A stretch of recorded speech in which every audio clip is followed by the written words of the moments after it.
in his inaugural address tomorrow. That is the subject of this evening's Talking Points memo.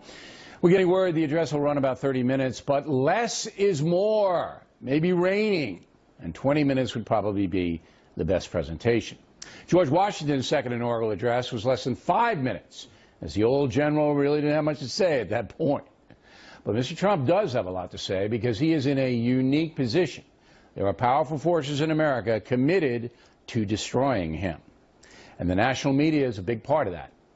So Talking Points believes that tomorrow President Trump should not only say what his vision for America is, but why he feels his policies will help the folks. The only way to overcome the rate against him is to communicate directly to the people. New Fox News poll asks, does Donald Trump listen to people like you? 40% say Trump does a good job in that regard, 50% a bad job. So the more the new president can direct his remarks to the folks, the stronger his position will become. And on that note, I have changed my opinion. I used to think all his tweeting hurt Donald Trump, but now it's a necessity because he can expect to be attacked every day. He must have a rapid defense mechanism in his own words, and Twitter provides that. Now, as for Trump's message, it has to be economically based. How to improve the financial situation for hardworking Americans. All of his domestic policies have to revolve around that theme. He has to connect them. Tomorrow, for example, if you're going to crack down on border security, say why. Explain how that will help Americans make a better living. If you're going to knock out a bunch of environmental regulations, specifically say how that will improve the country.